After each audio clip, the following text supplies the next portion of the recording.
말씀 보시겠습니다. 마가복음 8장입니다. 8장 27절부터 38절까지 교독하겠습니다. 마가복음 8장 27절부터 38절 말씀까지 교독하시겠습니다. 예수의 제자들이 빌립보 가이사랴 여러 마을로 나가실새 길에서 제자들에게 물어 이르시되 사람들이 나를 누구라고 하느냐?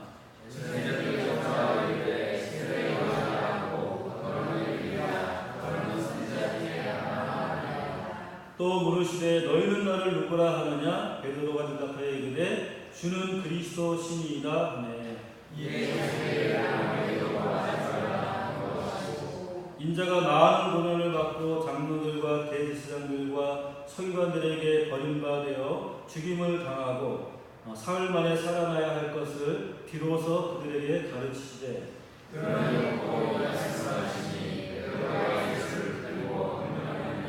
예수께서 돌이키사 제자들을 보시며 베드로를 꾸짖어 이르시되 사탄아 내 뒤로 물러가라.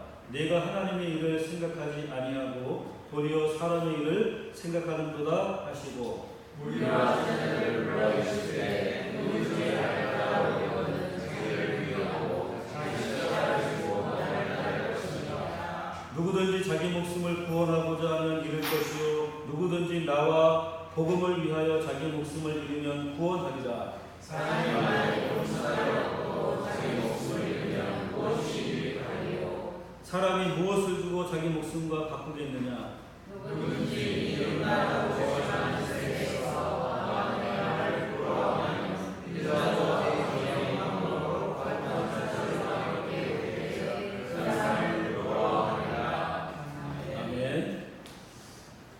오늘 우리가 읽은 본문의 말씀은 마가복음 안에서 굉장히 중요한 본문입니다. 이 본문은 마가복음 전체에서 구조적으로 볼 때 또 내용이나 의미적으로나 모두가 다 가장 중앙에 위치한 하나의 분수령과 같은 그런 말씀이다라고 할 수가 있습니다. 우리가 구조적이라고 말할 때 쉽게는 이 마가복음이 전체 몇 장입니까? 전체가 16장입니다. 그런데 지금 읽은 이 본문의 말씀은 딱 절반에 해당이 되죠. 8장. 딱 반으로 나누면은 중앙에 위치하는 본문의 말씀입니다. 8장이 마지막이고 이제 9장으로 넘어가는 시작에 해당하는 말씀입니다. 그러니까 구조적으로 볼 때 이 마가복음 16장 가운데 가장 중앙에 위치하고 있다. 그것이 오늘의 본문이다 하는 것이고요. 또 우리가 이 말씀, 마가복음 말씀을 좀 깊이 살펴보면은 구조적으로 볼 때에도 구약 예언서에서 자주 사용되고 있는 교차 대조법을 사용한 흔적을 보이고 있습니다. 그러니까 교차 대조법이라는 건 뭐냐면은 가장 중앙에 제일 중요한 의미의 사건을 두고 그 다음에 좌우로 대칭적인 구도를 취해서 대칭이 축이 되게 하는 그런 이 서술 방법이 바로 교차 대조법입니다. 그러니까 이 마가복음에서 가장 중앙에 위치하는 이 본문의 말씀, 이 말씀이 중심이 돼가지고 교차적으로 이 말씀들이 전개되어지고 있다. 이런 서술 방법을 사용하고 있다. 이렇게 우리가 볼 수 있다는 것이죠. 또 의미적으로 볼 때에도 오늘 이 사건의 전까지, 즉 마가복음의 전반부가 되죠. 1장부터 8장까지의 주로 어떤 사건이 기록되어져 있느냐? 예수님의 초자연적인 이적에 대한 기록이 많습니다. 병자를 고치고 기적을 행하시고 능력을 나타내시는 이런 이적에 대한 기록이 많습니다. 이것은 하나님의 나라가 이제 임하였다. 예수가 메시아이다. 이 메시지를 분명하게 증거해주는 여러 가지 사건들이 기록되어지고 있습니다. 그런데 반면에 오늘 이 본문 말씀 이후에 하반부에 해당하는 마가복음 9장에서부터는 예수님의 이적에 대한 기록은 상대적으로 굉장히 줄어들게 됩니다. 그리고 주로 무엇이 나오느냐 하면은 예수님의 가르침이 주로 기록되어지고 있다라고 하는 것입니다. 이것은 제자들에게나 이 마가복음을 읽는 독자들에게 메시아 그리스도에 대한 그런 인식을 바로 잡아주는 과정으로서 메시아는 누구이냐? 우리가 전반부에 보면은 메시아는 능력과 권세를 가진 분으로 이렇게 우리가 묘사되어지고 있고 그렇게 알 수 있는데, 그런데 후반부에 보면은 예수는 메시아는 어떤 분이냐? 고난받는 종이다 라는 사실을 말씀해주고 있어요. 그래서 전반부에 가졌던 메시아에 대한 그런 잘못된 상을 바로잡아주는 그런 의미에서 하반부는 주로 예수님의 가르침 중심으로, 그 가르침의 핵심은 무엇이냐 하면은 예수님의 고난과 순환과 이 십자가의 죽으심에 대한 메시지들을 중심으로 담고 있다라고 하는 것입니다. 그 다음에 우리 이 본문의 말씀이 앞에 있는 본문 마가복음 8장 22절부터 26절 말씀에는 베세다의 한 눈먼 사람을 고쳐주시는 이런 장면이 나옵니다. 맹인이 눈을 고치는데, 그런데 한 번에 고쳐지는 것이 아니라 한 번 이제 기도했더니 모든 것들을 다 보는 것이 아니죠. 보긴 보는데 남들이 걸어가는 것, 사람들이 걸어가는 것, 마치 사람들이 걸어가는 그 모습이 나무와 같은 모습으로 희미하게 보였다가 다시 한번 예수님이 안수 기도해 주시니까 밝게 보게 됩니다. 이 말씀처럼 우리 본문의 말씀은 처음에는 예수가 메시아라는 것을 인식하기는 했지만 그 메시아가 구체적으로 어떤 모습인지 여기에 대해서는 아직 잘 모르는 그런 중간 단계 정도에 이른 제자들의 모습을 그려주고 있는 것입니다. 분명히 밝게 보는 것이 아니라 희미하게 마치 남들이 걸어가는 것과 같은 모습으로 보이는 이런 모습을 제자들이 메시아에 대한 그런 인식을 갖고 있는 것을 우리에게 보여주고 있는 것이죠. 오늘 그 중요한 분기점이 되는 예수님의 제자들의 대화의 장소가 어디냐? 바로 가이사랴 빌립보라는 곳입니다. 이 가이사랴 빌립보라고 하는 곳은 AD 20년에 로마 황제가 헤롯 왕에게 하사한 도시입니다.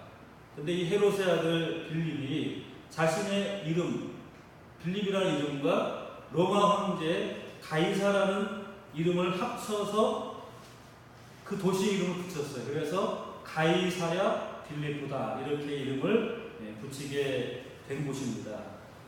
그래서 이 빌립은 은연중에 자신이 로마 황제 가이사와 친분이 있고 또 가이사와 자신이 동격이다 라고 하는 의미로 이렇게 붙여진 곳이, 이곳이 바로 가이사랴 빌립보라고 하는 곳입니다. 그러니까 이 가이사랴 빌립보라고 하는 곳은 인간의 욕망과 세상의 영광이 상징하는 그런 지역이다 이렇게 볼 수 있습니다.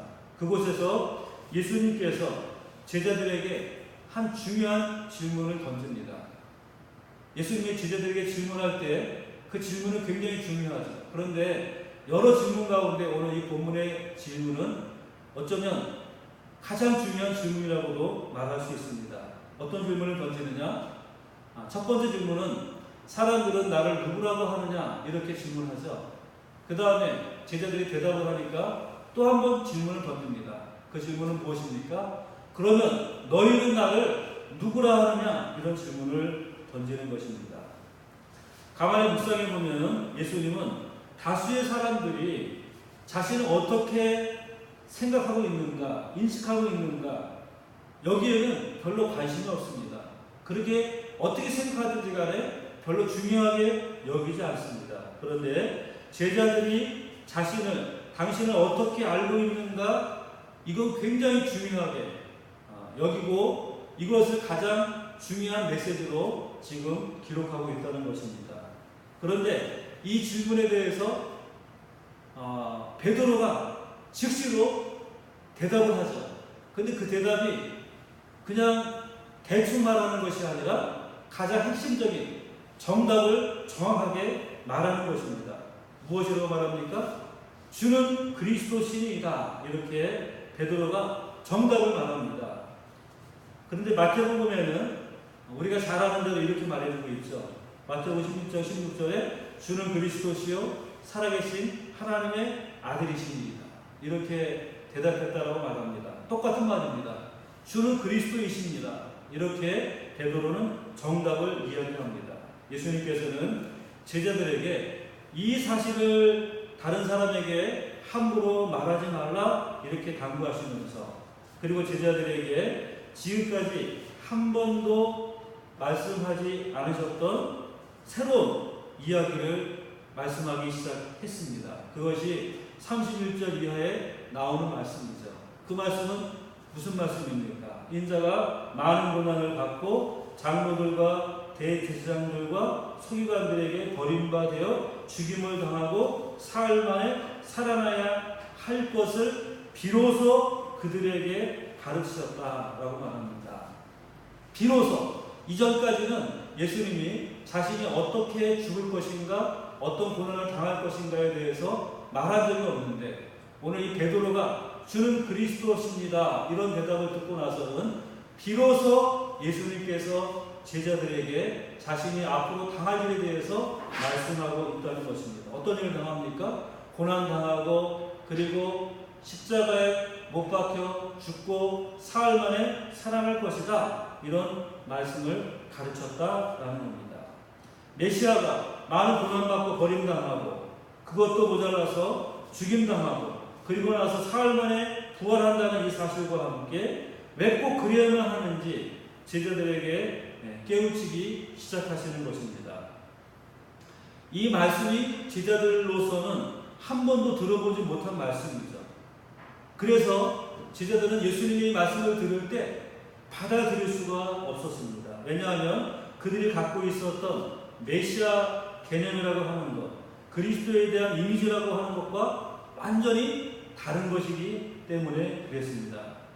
12제자뿐만이 아니라 당시 예수님을 따랐던 수많은 사람들은 메시아라고 한다면 이스라엘을 강하게 하고 적들을 물리치고, 그래서 이 나라를 열방의 가장 위대한 나라로 만들 영웅으로 그렇게 생각을 했던 것입니다.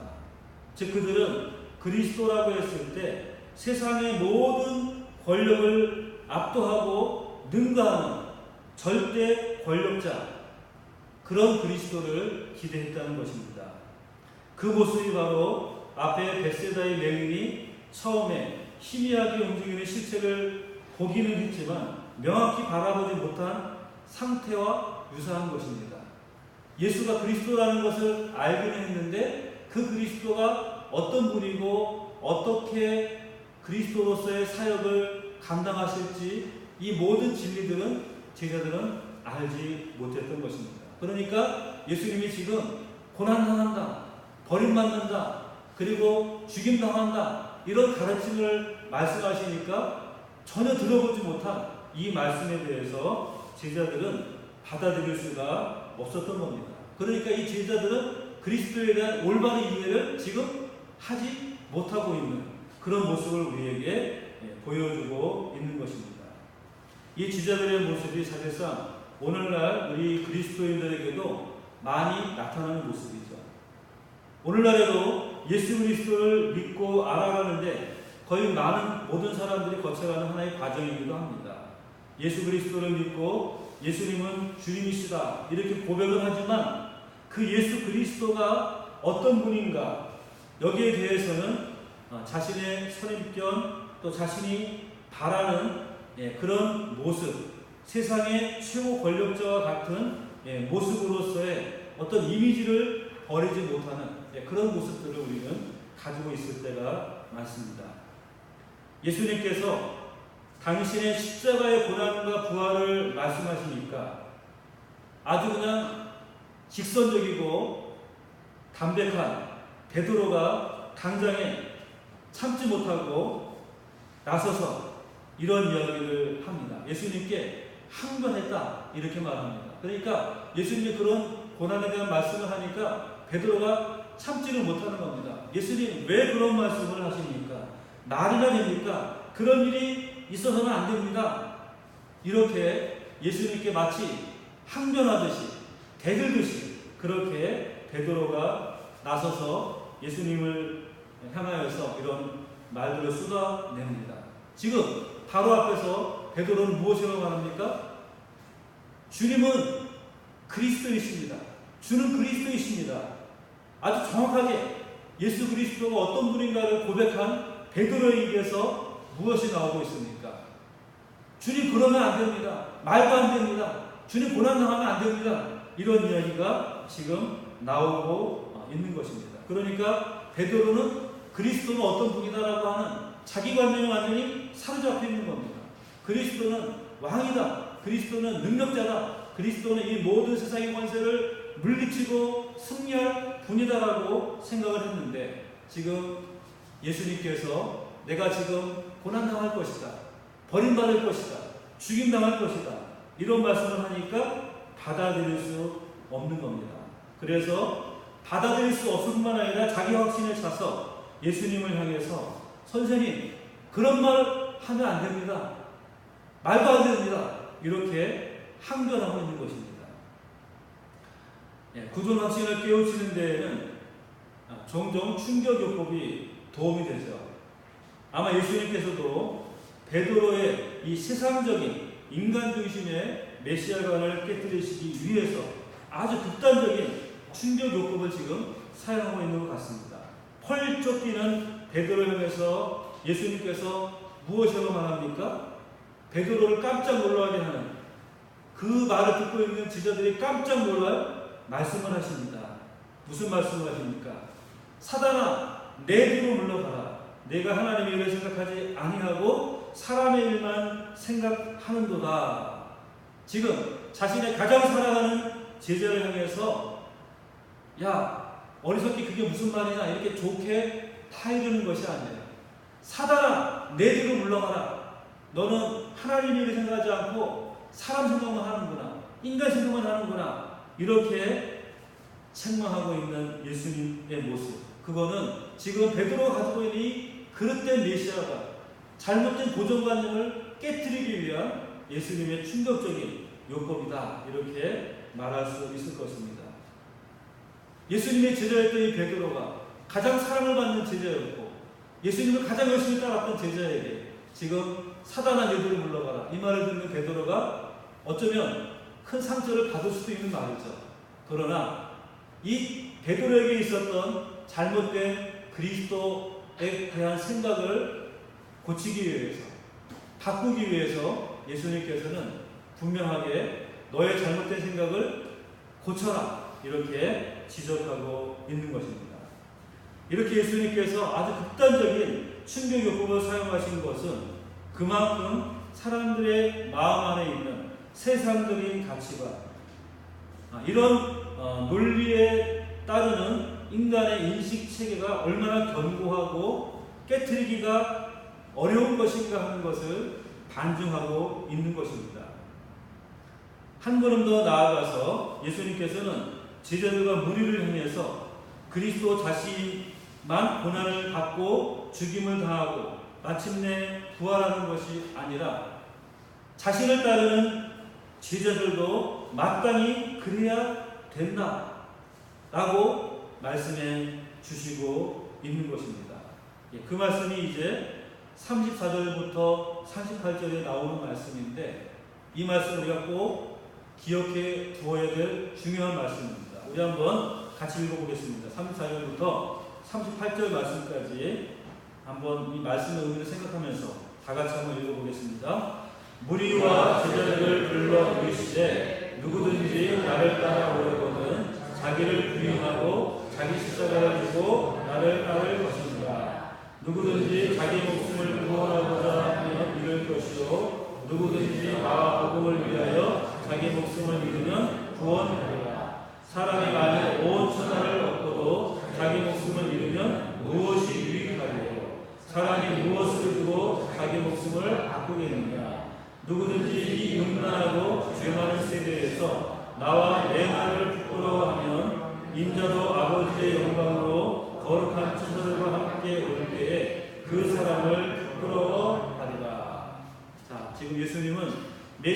어떤 삶을 살고 죽을 것인지 그것을 말씀하실 뿐만 아니라 자신을 따르는 제자들이 어떠한 삶을 살고 죽어야 하는지 여기에 대해서 말씀하는데 이게 다르지 않다는 겁니다. 동일하다는 겁니다. 예수님이 그렇게 사셨던 것처럼 너희들도 이렇게 살아야 한다라고 하는 것이죠. 그래서 복음은 예수가 십자가의 길을 가서 우리 죄를 계속했기 때문에 너는 마음 편하게 너 마음껏 누리며 살아라 이것이 아닙니다.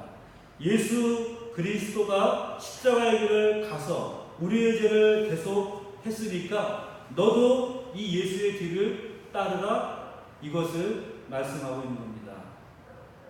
그러면 제자들이 예수님의 이 말씀을 어떻게 받아들였겠습니까? 흥미로운 것은 예수님께서 자신이 고난 받으시고 버림당하시고 죽임당하시는 그리고 3일 만에 부활하시는 이것을 성경은 무엇이라고 말하느냐 하면 복음이다라고 말합니다. 복음이 무슨 뜻입니까? 좋은 소식, 기쁜 소식이다 라고 말하는 것이죠. 지금 버림받고 고난당하고 죽임당하고 사흘 만에 살아나는 이것을 기쁜 소식이다, 복음이다라고 말하는 것입니다.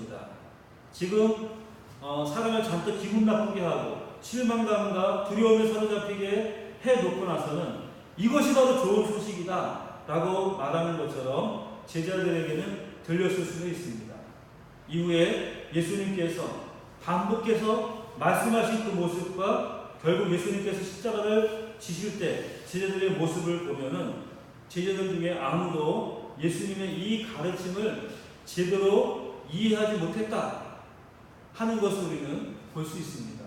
예수님이 부활하기 전까지는 제자들은 예수님이 말씀의 의미를 온전히 이해할 수가 없었던 것입니다. 그만큼 예수님이 말씀을 이해하기 어려운 말씀이었죠. 그 당시 제자들의 입장에서 볼 때에는 도대체 왜 예수님이 그런 말씀을 하시는가 이해할 수 없는 그런 말씀으로 들렸던 것입니다. 확실히 메시아의 모습에 대해서 그 메시아를 따르고 메시아를 따라가는 제자들에 대해서 예수님과 제자들 사이에는 큰 차이가 있어 보였습니다. 제자들이 예수가 주 그리스도 메시아다라고 분명히 알고 명확하게 입술로 고백했지만 그럼에도 불구하고 예수님을 따르는 제자들의 모습은 예수님이 원하는 제자들의 모습과는 좀 차이가 있는 것을 우리는 볼 수가 있는 것입니다. 제자들은 메시아를 생각할 때 표면적, 물리적, 인간적인 그런 차원에서 생각을 했습니다. 그러나 예수님께서는 메시아는 근본적이고 영적인 그런 구원자이심을 깨우쳐 주고 있는 것입니다. 제자들은 세상적인 의미에서 메시아, 이 세상에 어떠한 것들을 가져다 줄 분으로서의 메시아를 기대하고 믿었다고 한다면 예수님은 어떤 메시아를 제자들에게 말합니까? 그들의 죄에서부터 구원할 메시아, 그들을 모든 어둠과 눌림 가운데 있는 그들을 자유케 하고 그래서 하나님의 진정한 구원의 자리로 나아가게 할 메시아로서의 자신의 모습을 제자들에게 말씀하고 있었던 것이죠. 그러니까 이 제자들의 생각과 예수님의 생각 사이에는 이런 차이가 존재하고 있었다라는 것을 우리는 볼 수 있습니다. 지금 제자들은 예수를 믿는 믿음을 고백했지만 그들의 생각 가운데에는 아직도 철저하게 인간적인 세상적인 그런 가치관, 성공을 거두고 권력을 주는 그런 세상적인 가치관에 가득 차 있었던 것입니다. 그들은 그것이 진리라고 확신하고 있었던 것입니다. 제자들은 당연히 예수 그리스도를 따르는 삶은 지금은 별 볼일 없는 것처럼 보이지만 그러나 예수님이 영광을 얻게 된다면 세상의 영화를 누리고 나도 세상에서 높은 자리 차지하고 살 것이다. 이런 기대감을 가지고 예수를 따랐던 것을 우리는 제자들의 모습을 통해서 볼 수 있는 것입니다. 그게 아니라는 것을 예수님께서는 이제부터 제자들에게 가르쳐 주시기 시작했습니다. 그 세상의 영광 중심의 가치관, 인간 중심의 인식을 깨뜨리시고 올바른 인식을 바로잡아 주려는 일에 이제 예수님께서는 사역의 초점을 맞추시는 것입니다. 너희가 따르는 메시아는 바로 이런 메시아다. 너희가 믿는 그리스도는 바로 이런 분이시다라는 것을 예수님께서는 가르쳐 주시기 시작하시는 것입니다. 예수님을 그리스도라고 믿고 메시아라고 고백하지만 예수님이 어떤 모습이어야 하는지, 예수를 믿는다는 것이 무엇인지에 대해서 마가복음 8장의 제자들처럼 세상적인 가치관으로 또 인간 중심적인 인식으로 철저히 물들어 있는 것이 오늘날 우리들의 모습이 아닌가 생각해 보아야 하는 것입니다. 내 개인이 예수님을 믿는다고 하지만 예수님이 내 삶에서 성공신화를 이끌어 주어야만 한다고 여기는 그런 사람들이 참 많습니다. 그것이 신앙이 좋은 것처럼 그렇게 이야기하는 사람들도 많이 있습니다. 그래서 세상에서 번영을 이루고 세상에서 성공을 거두면 신앙이 좋은 것이다 그렇게 생각하고 세상에서 별로 유명하지 않고 세상에서 별로 빛을 비추지 못하면은 저 사람의 신앙은 무엇인가 좀 문제가 있는 것이 아닌가 이런 생각들을 갖는 사람들이 이 땅에 분명히 있는 것입니다. 그러나 주님은 한 번도 그리스도를 믿는 제자의 삶이 세상에서 영광의 삶을 보장한다라고 말씀한 적이 없습니다. 우리가 그리스도를 따르는 과정 가운데에서 세상 가운데에서 어떤 사명을 감당하는 그 일을 하다가 우리가 세상 속에서 영향력을 행사하는 그런 자리에 갈 수는 있습니다. 그러나 그것을 위해서 예수 그리스도가 존재하는 것은 결코 아니라는 사실을 우리는 기억해야지만 합니다. 그리스도를 따르는 것은 오늘 주님이 말씀하시는 것처럼 자기를 부인하는 삶입니다. 자기를 부인하고 오직 자기 십자가를 두고 주님을 따르는 삶. 다시 말하면 고난과 자신이 가져야 될 이런 짐을 가지고 주님의 이름을 따르고 주님을 따르는 것이 바로 그리스도인들, 그리스도의 제자들의 삶의 모습이라는 것을 우리는 기억해야지만 하는 것입니다. 예수 그리스도를 믿고 올바로 따르는 제자의 참된 특징은 무엇입니까? 성공신화를 쓰는 사람이 아닙니다. 그가 세상에서 성공 거두든 그렇지 않든 소위 세상에서 뜨든지 아니면 가라앉든지 무엇인가 다른 칼라가 있는 것을 보여주는 사람이 바로 그리스도인인 것입니다. 내가 세상에서 성공할 수도 있고 세상에서 성공하지 못할 수도 있지만 그러나 그것과 상관없이 그리스도인이라고 한다면 그의 삶의 모습은 무엇인가 달라 보여야 한다는 것입니다. 그러면 예수 그리스도의 제자의 참된 특징이 무엇이겠습니까? 오늘 예수님께서 말씀해 주신 34절과 35절을 우리가 좀 더 쉽게 구체적으로 표현한다면 무엇이라고 말할 수 있겠습니까? 그의 삶의 모습이 어떠하냐, 그의 삶의 태도가 어떠하냐 하고 그가 어떤 삶의 방향을 추구하고 있느냐 그런 차원입니다.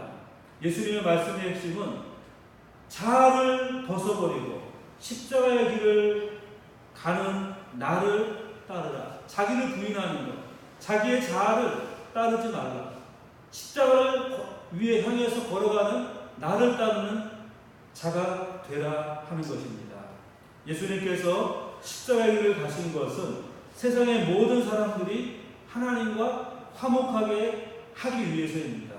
미움이 있는 곳에 사랑을 또 오류가 있는 곳에 진리를 보여주기 위해서인 것입니다. 이렇게 사랑과 정의를 실현하는 하나님의 나라가 이 땅에 임하게 하기 위해서 예수님께서는 십자가의 길을 갔던 것이죠.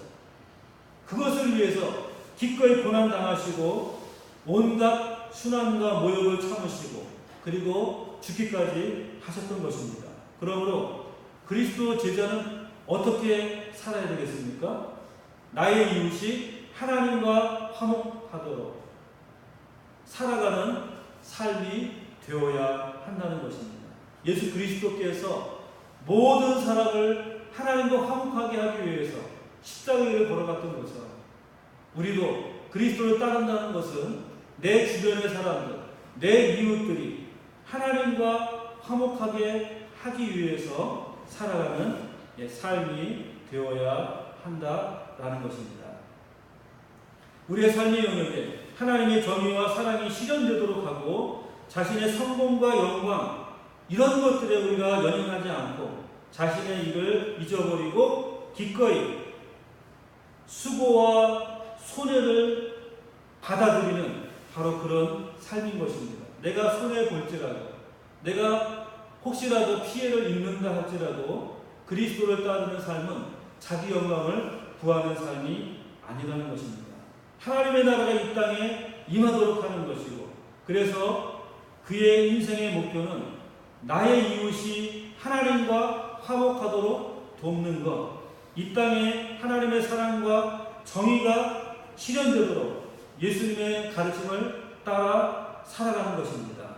그래서 그의 삶의 태도는 기꺼이 수고를 아끼지 않고 고난을 감수하고 낮아짐과 또 내가 낮아짐으로 말미암아 당하는 모든 고난을 기꺼이 감수하는 것, 희생을 감수하는 바로 그러한 삶이 그리스도의 제자의 삶인 것입니다.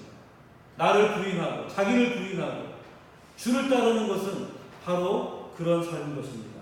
우리가 기억해야 될 것은 그 다음에 36절부터 38절에서 예수님께서 또 바로 가르쳐주고 있듯이 사실은 그것이 우리의 목숨을 구하는 삶의 길이다라고 하는 것입니다. 우리의 인생을 진정으로 가치 있게 살아가는 것은 바로 이러한 삶이다라고 하는 것입니다. 여러분 우리에게 무엇이 가장 중요할까요? 내 목숨이 가장 중요하잖아요. 내 생명보다 중요한 게 어디에 있겠습니까? 그런데 내 생명을 구하는 길은 어떤 삶이겠습니까? 세상의 영광과 부귀와 쾌락을 누리는 삶이 아니라는 겁니다. 자기를 부인하고 자기 십자가를 지고 주를 따라갈 때 그의 생명은 영광을 얻게 될 것이고 진정한 생명의 구원을 얻을 수 있게 된다라고 하는 것이죠. 그러니까 이러한 삶이야말로 가장 의미 있는 삶이고 가장 가치 있는 삶이고 가장 보람 있는 삶이다 하는 것을 다시 한번 우리 주님은 가르쳐 주시고 있는 것입니다. 오늘 우리 주님께서는 제자들에게 나의 길은 십자가의 길이다, 고난의 길이다 이 사실을 가르쳐 주셨습니다. 제자들은 그것을 이해할 수 없었어요. 받아들일 수 없었습니다. 그들의 생각하기에 그리스도를 따르는 길은 영광과 세상적인 성공의 길이라고 생각을 해왔습니다. 그러나 주님은 아니다. 그게 아니다. 내가 걸어가는 길은 세상의 영광의 보호자가 아니다. 십자가의 고난의 길이다. 버림받고 고난당하고 죽음의 길이다. 그러나 이 길이 생명의 길이다라는 사실을 말씀하고 있습니다. 내가 이 길을 가는 건 아니라 나를 따르는 자들도 이 길을 가야 한다라고 말씀하고 있는 것입니다. 자기를 부인하고 자기의 십자가를 지고 나를 따르라. 그런데 이것이 진정 우리의 생명을 구원하는 길이다라고 말씀하고 있는 것입니다. 영생의 길이 여기에 있다라고 말씀하고 있는 것입니다. 세상에 우리의 구원이 있지 않습니다. 세상의 것들을 누리는 것이 우리의 영생을 보장하지 못하는 것입니다. 오늘 주님께서는 자기를 부인하고 자기 십자가를 지고 나를 따르는 그 삶이 진정으로 이 땅에서 가장 의미 있는 삶이고 가장 보람 있는 삶이고 가장 가치 있는 삶이다 이 사실을 말씀하고 있습니다. 그래서 베드로가 주님 그리하시면 안 됩니다라고 말할 때 사단아 내게로 물러가라 라고 그렇게 꾸짖으셨던 것입니다. 그 길이 생명의 길인데 그 길을 가지 말라고 하는 것은 사단의 속삭임이라고 하는 것이죠. 사단의 유혹이다라고 하는 것입니다. 그래서 베드로, 사랑하는 베드로 제자라고 할지라도 그의 잘못된 인식을 바꾸시기 위해서 호되게 이처럼 꾸짖고 계시는 것입니다. 그런데 이것을 깨닫는 것은 우리 힘으로 되지 않습니다. 우리 능력으로 이 사실을 깨닫지 못합니다. 우리를 도와주시는 분이 있어야지만 사실을 알 수가 있는데 그분이 바로 누구입니까? 성령이죠. 성령 하나님께서 우리에게 이 사실을 깨닫게 해주실 때 우리는 비로소 그리스도가 어떤 분이고 그리스도가 어떤 길을 가셨고 또 우리는 어떤 길을 가야 하는지를 깨달아 알 수 있는 것입니다. 우리 안에 있는 뿌리 깊은 잘못된 인식, 세상적인 가치관을 깨뜨리기 위해서 성령 하나님께서 우리로 하여금 깨닫게 해 주시는 것입니다. 중요한 건 생각이 바뀌어야 합니다. 생각이 바뀌는데 어떻게 이 생각이 바뀝니까? 사랑의 지혜로 이 생각이 바뀌지 않습니다.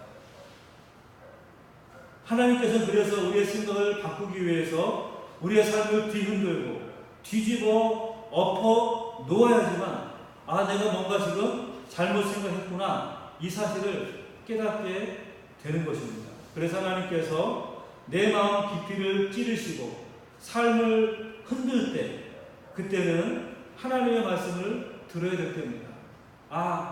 하나님께서 이 일을 통해서 나에게 무엇을 말씀하시는가를 듣고 하나님의 음성을 깨달아 알아야지 할 때인 것입니다. 그리고 성령 하나님께서는 우리들에게 계속해서 깨우쳐 주시고 가르쳐 주시는 것입니다. 예수를 믿는 것은 세상의 성공신화를 쫓는 게 아닙니다. 황제의 길을 추구하는 것이 아니라 자기를 부인하고 자기 십자가를 지고 예수를 따르는 것이 진정한 생명의 기름을 성령께서 우리에게 끊임없이 가르쳐 주시는 것입니다. 그래서 마침내 우리들 삶이 그런 삶으로 나아갈 수 있도록 바뀌어질 수 있도록 우리를 곁에서 끊임없이 인도해 주시는 것입니다. 그러므로 우리도 예수님을 바라보는 나의 생각, 내 자신을 다시 한번 바라보면서 세상을 바라보는 이 나의 관점이 바뀌어질 수 있어야지 하는 것이죠.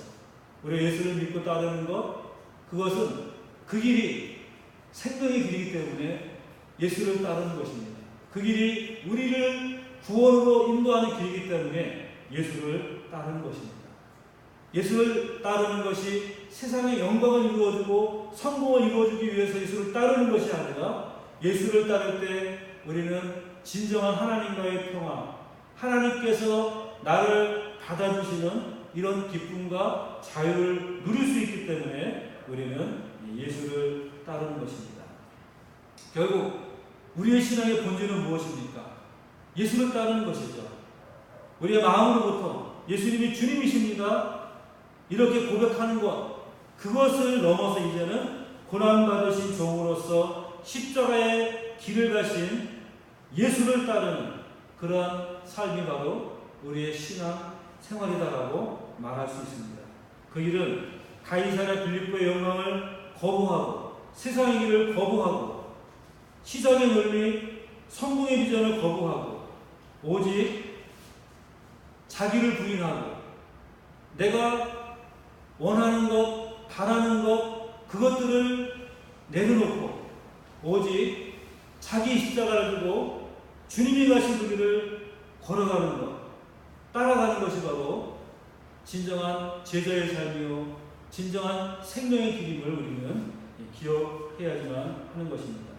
오늘 주님께서는 바로 이 사실을 가르쳐 주시기를 원하시고 베드로가 가지고 있었던 이 잘못된 인식을 깨뜨리기를 원하시고 계신 것입니다. 그래서 진정한 그리스도를 따르는 삶, 이것이 영원한 생명을 주는 것이고 우리에게 진정한 기쁨을 주는 것이고 이것이 가장 중요한 길임을 우리가 다시 한번 강조하면서 보여주고 있는 것이죠. 오늘 이 주님의 말씀을 다시 한번 마음 가운데 새기면서 세상을 따라가는 우리의 삶이 아니라 그리스도를 따라 걸어가는 삶, 그리스도께서 행하신 그 일을 나도 행하며 살아갈 수 있는 그런 진정한 그리스도의 제자로서의 삶을 살아가는 모든 주의 백성들 되시기를 주님의 이름으로 축원합니다. 기도하겠습니다. 살아계신 아버지 하나님, 주님의 은혜를 감사합니다. 오늘 이 시간 우리가 주의 말씀을 듣습니다. 우리 주님이 너희는 나를 누구라 하느냐? 분명히 주는 그리스도이십니다. 정답을 말했지만 그러나 주님이 고난을 말씀했을 때 또 고난을 받아들일 수 없었던 베드로가 주여 그리하시면 안 됩니다라고 말할 때 베드로를 책망하시면서 고난의 길을 이야기하셨던 그 주님을 이 시간도 우리 마음 가운데 깊이 새기게 하여 주시옵소서. 우리 마음속에 있는 세상에 대한 성공에 대한 그런 욕망을 내려놓고 주님이 우리에게 주시는 진정한 주의 길, 십자가의 길, 고난의 길을 우리가 걸어갈 수 있도록 은혜 베풀어 주시옵소서. 그 길이 생명의 길이요, 그 길이 구원의 길이요, 그 길이 진정한 기쁨과 자유의 길임을 우리가 깨닫고 정말 주님을 따라 살아갈 수 있는 그리스도의 제자의 삶이 될 수 있도록 은혜 베풀어 주시옵소서. 예수님의 이름으로 기도드리옵나이다.